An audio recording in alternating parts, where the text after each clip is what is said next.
श्री शिवाय नमस्तुभ्यम।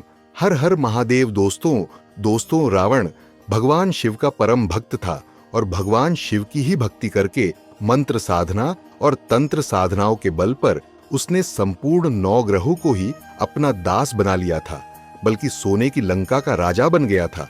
बल्कि रावण ने तो अपने काल को ही कुएं पर लटका दिया था, क्योंकि उसे तंत्र में सबसे पहला साइंटिस्ट बताया जाता है। उसी ने वायु विमान का आविष्कार भी किया था।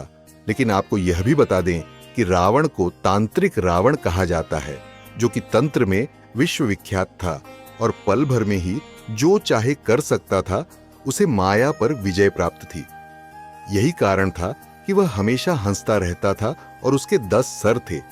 इसी के कारण वह सामने वाले व्यक्ति को अपने 10 सिरों के माध्यम से ऐसी माया रचता था कि सामने वाले की 10 दिशाएं ही ब्लॉक कर देता था। तो दोस्तों, आपको बता दें कि रावण द्वारा बताए हुए कुछ ऐसे खास प्रयोग, ऐसे कुछ खास मंत्र हैं जिसको अगर कर लिया जाए तो धन की परेशानी तो समाप्त होती ही है, बल्कि मनोकामना पूर्ति के लिए भी यह एकदम रामबाण और अचूक है।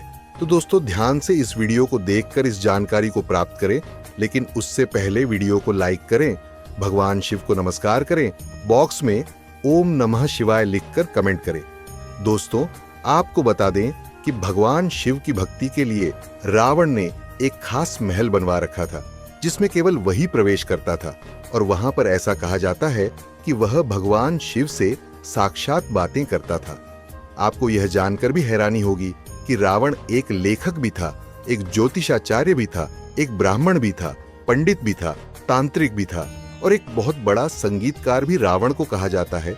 यानी कि वीणा बजाने का वह इतना शौकीन था कि पूरे दिन ही वह वीणा बजाता रहता था। जब भी उसे खाली समय मिलता था तो केवल वीणा बजाते हुए ही अपने खाली समय को व्यतीत वह करता था। और यह भी कहा जाता है कि जब भी वह वीणा बजाता था तो संपूर्ण देवी देवता उसकी वीणा के स्वर में, उसके संगीत में इतने मोहित हो जाते थे कि भगवान शिव तो स्वयं आकर वहीं पर तांडव करने लग जाते थे।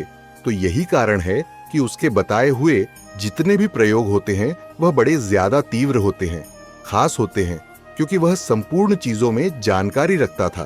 तो दोस्तों, आपको बता दें कि अगर आपकी कोई खास मनोकामना है या आप चाहते हैं कि धन प्राप्ति के अवसर आपको प्राप्त हो, धन के सभी ब्लॉकेज आपके जीवन से हट जाए, तो आपको 2 अलग अलग क्रियाएं करनी है। यानी कि मनोकामना पूर्ति के लिए अलग तरह से किया जाता है, वहीं दूसरी ओर धन प्राप्ति के लिए अलग तरह से किया जाता है। पहले मनोकामना पूर्ति के लिए आपको केवल इतना करना है कि आपकी एक मुट्ठी में जितने चावल आते हैं, इस बात का आपको ध्यान रखना है कि जो चावल जिस पर कवर लगा हुआ होता है उन्हीं चावलों का केवल इस्तेमाल आपको करना है। वैसे चावल आपको बिल्कुल भी नहीं लेने हैं। जो छिले हुए होते हैं, जो घर में खाते हैं, उन चावलों का प्रयोग इस्तेमाल आपको को नहीं करना है। मुंजी वाले चावल उन्हें कहा जाता है, वही चावल आपको लेने हैं। रोज मात्र एक मुट्ठी में जितने चावल आपके आते हैं अपने घर से मुट्ठी भरकर लेकर जाना है और इस मुट्ठी को मंदिर में जाकर भगवान शिव के शिवलिंग पर ही खोलना है। और यह केवल ब्रह्म मुहूर्त में ही किया जाता है। लगातार 41 दिन अगर आप ऐसा करते हैं, वैसे तो बहुत जल्दी ही इस प्रयोग को करने से संपूर्ण मनोकामनाएं पूरी होती हैं, लेकिन 41 दिन करने से भगवान शिव की गुप्त और खास शक्तियां प्राप्त होती हैं, उनकी खास विशेष कृपा प्राप्त होती है। यह भी बता दें कि यही एक खास क्रिया है कि आपको अपने घर से मुट्ठी भर के चावल लेकर जाने हैं। ब्रह्म मुहूर्त में केवल इसको करना है।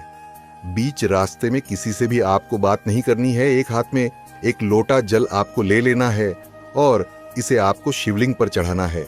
एक मुट्ठी चावल चढ़ाकर आप बस लोटा जल चढ़ा दें। ये ऐसा संपूर्ण तंत्र प्रयोग है जो भगवान शिव की विशेष कृपा की प्रतीक कराता है और इतना सरल है, बस इसमें थोड़े डेडिकेशन की आवश्यकता पड़ती है। और यह डेडिकेशन भगवान शिव के भक्तों में ही मिलता है। भगवान शिव के भक्तों के लिए यह कोई बड़ी बात नहीं है, वह तो ऐसे ही इन चीजों को करते ही रहते हैं। लेकिन ये जो खास क्रिया हमने आपको बताई है कि मुट्ठी केवल शिवलिंग पर ही जाकर फिर घर से बंद करके खोलनी है। अगर आप चाहते हैं कि धन के लिए विशेष रूप से इस प्रयोग को किया जाए तो आपको ध्यान रखना है कि फिर आपको मुट्ठी में एक इलायची भी बंद करके रखनी है। लेकिन अगर आप चाहते हैं कि मनोकामना पूर्ति के लिए इस प्रयोग को किया जाए तो फिर आपको लौंग रखनी है। अब आपको यह भी बता दें कि हाथ की जो मुट्ठी होती है उसमें बहुत ही ज्यादा विशेष शक्तियां मौजूद रहती है। बल्कि जो लोग रेकी के बारे में जानते हैं, एनर्जी हीलिंग के बारे में जानते हैं, वह केवल हाथ का ही इस्तेमाल करते हुए सामने वाले को हील करते हैं। क्योंकि इंसान के शरीर में जितने चक्र होते हैं वह संपूर्ण 7 चक्र उसके हाथ में विराजमान होते हैं। बल्कि उसके जो कुंडली के जितने भी ग्रह हैं वह भी केवल उसके हाथ में ही विराजमान होते हैं। तो आप ये समझ ले, इसीलिए ऐसा कहा भी जाता है कि सुबह उठते ही आपको अपने हाथों को देखना चाहिए, क्योंकि हाथों के दर्शन करने से संपूर्ण देवी देवताओं के दर्शन आपने कर लिए हैं। ये इसके पीछे का विज्ञान है जो हम अपने हर वीडियोस में हर एक चीज खास तरीके से आपको बताते हैं, जिससे आप ज्ञान की अद्भुत प्राप्ति कर सकें और सीख सके कि किस प्रकार यह सभी चीजें होती हैं।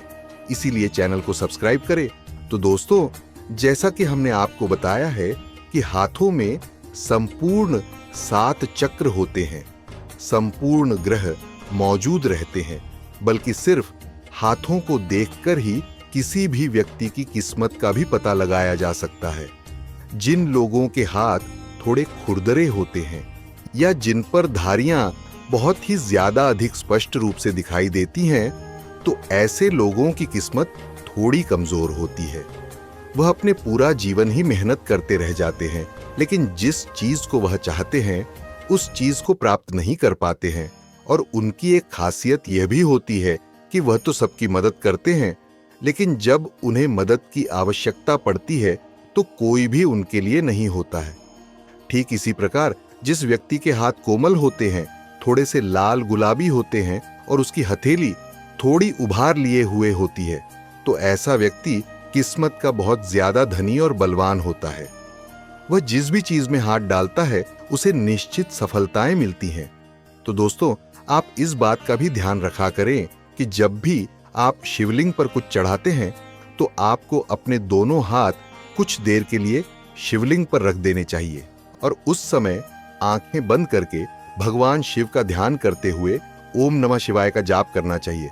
लड़कियों को ओम शिवाय नमः का जाप करना चाहिए, क्योंकि ऐसा करने से जो आपके 7 चक्र हैं, जो आपका ऑरा है, जो आसपास आपके नेगेटिव ऊर्जाएं हैं, जो नेगेटिव शक्तियां हैं, उसे शिवलिंग सोख लेता है और आप में दिव्य शक्ति का संचार होता है। इसी खास क्रिया को खास ब्रह्म मुहूर्त पर करने से व्यक्ति धनवान तो बनता ही है, बल्कि ज्ञानवान भी बन जाता है।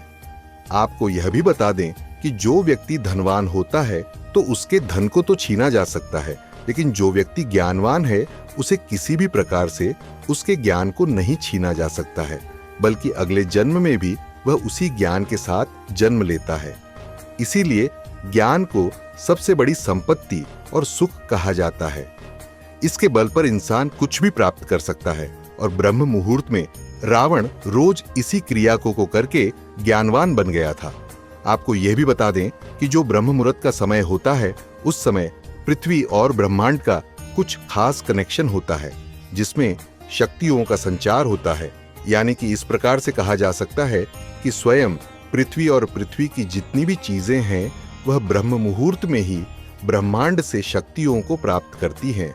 तो अगर शिवलिंग पर ही हाथ रखकर इस प्रकार ब्रह्मांड की शक्तियों को ग्रहण किया जाए और रोज किया जाए, तो फिर ऐसी कोई भी मनोकामना उस व्यक्ति के लिए नहीं होती है जो उसकी पूरी ना हो।